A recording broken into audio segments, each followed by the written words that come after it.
And what a night it was in college men's volleyball. There were 4 teams that still had hopes for a national championship. Now there are just 2, BYU and Hawaii. We played 4 months of the season for something everyone was predicting would happen in January. BYU and Hawaii meeting the national championship, but they had a tough road to get there. Hawaii took care of business against UC Santa Barbara, and then BYU was able to outlast a spirited comeback from Lewis to win tonight.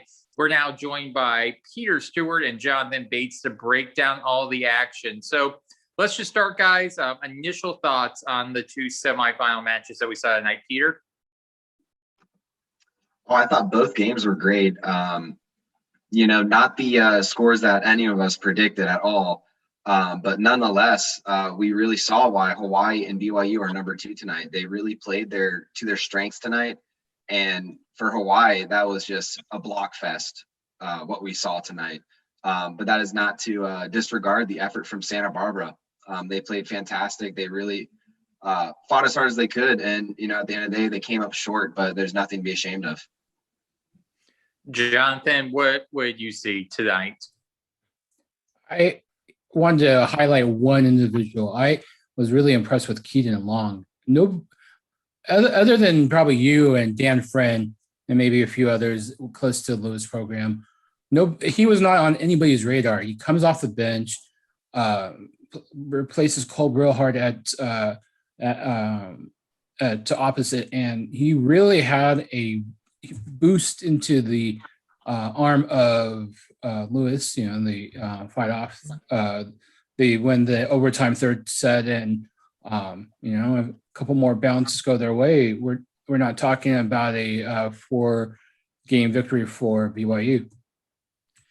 Yeah, so I thought this was a good weekend. Let's start kind of just dissecting both these matches. Let's start with the Hawaii versus UC Santa Barbara match. For me, looking at this, it came down to the serving game. I mean, the way Hawaii was able to get Casey McGarry off the net, and UC Santa Barbara just seemed all out sorts offensively tonight. And then they seemed to be able to figure stuff out around the third game, but just too little too late. I mean, it was, when you're holding UC Santa Barbara, having them hit in the negative for one of the games, I mean, that's impressive.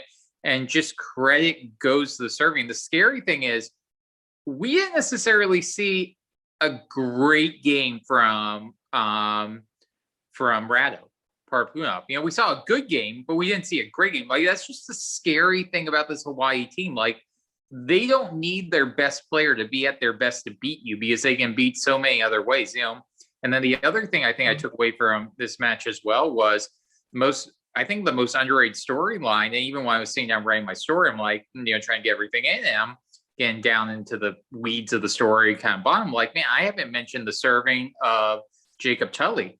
And that was such a momentum swing. You think about opening game or second game, he's the one serving, man, when Hawaii goes on a 5-0 run. Key ace in the first game, or 2 aces in the first game, key ace in the third game. And that's just, once again, just speaks to the ways that Hawaii can beat you. And Jonathan, let's go to Peter. Peter, from my standpoint, I was looking at it, and then you mentioned earlier, defensively, dear gosh, Patrick Gaspin's a beast. Oh, yeah. The big man came to play tonight, not only defensively, but offensively, ending with a 625 clip on the game. That's huge for them. We talked about it earlier in the day about the difference that the middle attack is going to make in the game, and he really helped expose his pins to successful opportunities. He was burying balls left and right, and it's not on the stat sheet, but the intangibles of the confidence that he brought to his team, and just the overall swagger, pretty much, that he allowed his team to rally off of. I think when you give that kind of confidence to a team like Hawaii, that it's very difficult to stop them. So, and once again, credit UC Santa Barbara for battling back. They didn't phone it in by any stretch of the imagination. They fought to every point, including that 50-second rally. We had a 50-second rally, bodies diving all over the court. That was just one of the best rallies I've seen in NCAA men's volleyball this year. That's just fun to be a part, or fun to see. Let's now I will say about the rally. that rally does not happen the way it happened if we are not in a pandemic. I will say that would be one of the silver linings, if you will, of the rally or of the pandemic, because all the seats were pushed in, and so you saw players go into the carpet, and that wouldn't happen if it was a normal setup. If I can, I want to. I think because I'm, me, Vinny. I'm not a glass half full guy, so I'll pull out the negative from what I saw in the match. I thought, and this has been the story for Ryan Wilcox this year. He barely hitting over positive against Hawaii in the 4 matches, and there's a long history of players that leave the state of Hawaii and wanting to show up their home team school, and he hit negative tonight, and you just have to think that he was just pressing too much, and that's unfortunate. And it's something that I'm going to keep an eye out on Saturday, because Will Stanley is a Punahou product. I'll be the glass half full guy. Wilcox did lead the match in digs, and he's still a wipeout champion. All right, guys. So let's switch gears here really quick. Talk about the BYU Lewis match. All right. So I'm gonna be honest, guys. After that second game, it was 10. They won. Lewis lost by 10. I'm literally having like not a panic attack, but I'm sitting here like, oh my gosh. I'm like having flashbacks to like the early late 2000s when the MIVA would bring in teams to the NCAA tournament and they would just get shellacked in 3. I was like, oh gosh, what in the world is going on? But I really credit the job that Lewis had showed a lot of heart coming back in that 3rd game and that 4th game. Big credit to the job, Dan Friend. But I think there's 2 things when you look at BYU. Gabby Garcia Fernandez can outjump everyone in the gym. Like, he is hitting over every single block. It is so impossible to block near him. And then Will Stanley was a master. I mean, Fernandez called him, legendary in the news conference after the match, and he showed why. I mean, you look at what he was able to do. BYU hit 300. Will Stanley's guiding them that, but then defensively, 5 blocks, 8 digs. I mean, just a dominant setter performance by Will Stanley tonight. So those are my 2 big takeaways. BYU super impressive, lots of heart by Lewis. What do you guys see though on from your perspectives? For me, it shows that how many weapons BYU has. I'm not saying that Gabby had a terrible night. He had a really good night, but we've seen better nights from him because he's just that amazing. And yet,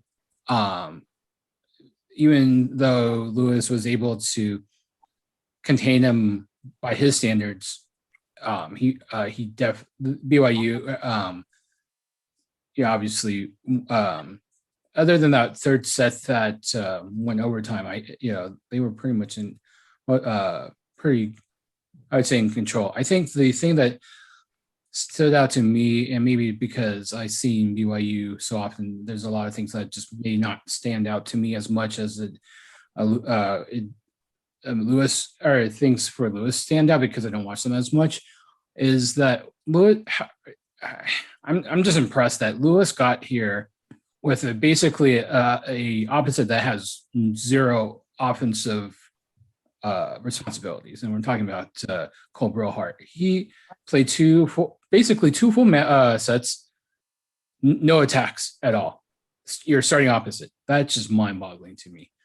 And then the other thing I think with Lewis, and we kind of knew this going in, was that they just couldn't afford to make mistakes. They made, I think, the serving mistakes, and especially Tyler Mitchum had a really bad night serving, and it really, I think, cost them, especially in the 4th set. They had a chance, but he needed to get the serving, and he didn't.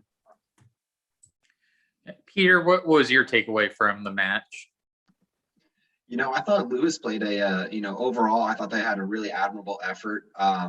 As Jonathan said, it was just some errors that just really came at the wrong time. Where on the other hand, you had BYU capitalizing at the right time at points after 20. And I think kind of the unsung hero for them was Zach Etchenberg tonight.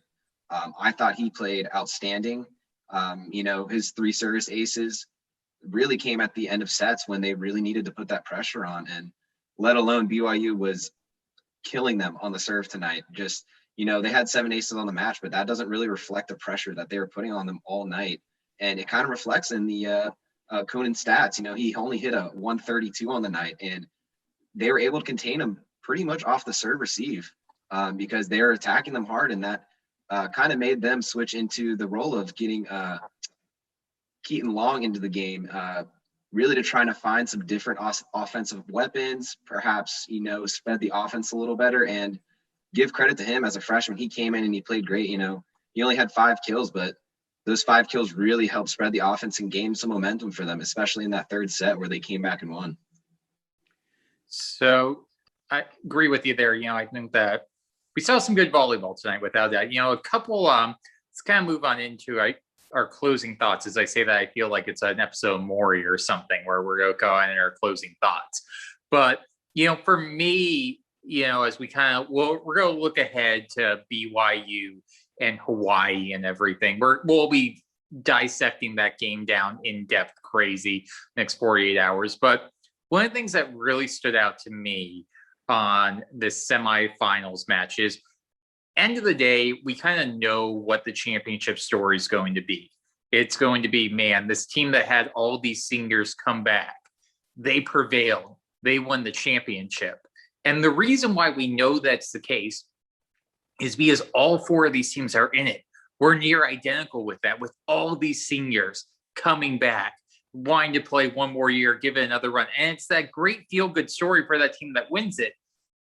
But it's also every other team, they fall short. And that was just for me covering this, see the juxtaposition tonight where you see, some of these teams, some of these players who sacrificed so much this year, in terms of being able to play, coming back, and for them to get so close and fall short. And also to have the grace to sit on up there and answer questions from the media. It's just a testament to the job that the players have done, the coaches have done. So I don't want to get into a Disney movie and say, hey, everyone, we're all winners, blah, blah, blah. But because truly there's still only one undefeated team in NCAA volleyball. That's Damon. They didn't get an invite. So they're the true winners. But still, nonetheless. I know. No, there's 2. Who's the other one? Carthage, come on. Oh, yeah, D3. It's D3. But all seriousness, as I digress here, I just think that so much credit has to be given to all 4 of these teams, where in any other year, you could have seen Lewis or UC Santa Barbara win a national championship. But in the end, it's BYU, Hawaii. So, Jonathan, Peter, I'll let you guys go give your kind of final thoughts on tonight. Go ahead, Peter. I thought overall tonight was great. As you said, all 4 teams really showed a lot of fight and a lot of heart tonight. And I tip my cap to them. They're the representatives that we want to have that national exposure for our sport. And what they did out there tonight was phenomenal, despite the score. Just as I said, the intangibles with the confidence they brought. And even on the Lewis side with Ryan Coonan, even down the whole time, every time you saw him on camera, he was smiling, he was cheering his teammates on. And that's just true leadership out there. And, in a crazy year like this, and with how everything went down, it's rare to see someone hold that ground and hold that torch so high, regardless of the score, regardless of the outcome. So I thought today, besides the play, the character on the court was phenomenal. Jonathan? I can't really pin down my emotion right now. I'm either relieved or happy, and I haven't figured this out yet, because if we didn't, no offense to Lewis or to Santa Barbara, but if we didn't get BYU Hawaii, this was a match that we were waiting for 14 months, and I'm glad that we're going to finally get it because there was so much expectation, so much buildup, so much. That if we didn't get that, it kind of would have felt deflating. We still would have had a good match, championship match, even if one or both BYU and Hawaii didn't show up. But now that they're there, it's going to be a really amazing match. I think it's going to be strength on strength in a lot of ways, which is what you kind of want to see. And in a match, both teams are superior serving teams, great blocking teams. So it's going to come down to, I think, intangibles. And like you said, we'll have 48 hours or so to dissect it, and I can't wait. I am waiting to see all the intangibles that we break down because there's so many. We are going to go all in depth breaking this down. But hey, listen, this was a great night of volleyball. Thank everyone for checking out. Be sure to stay with with Off the Block for all your men's volleyball coverage. Have a great one, everyone.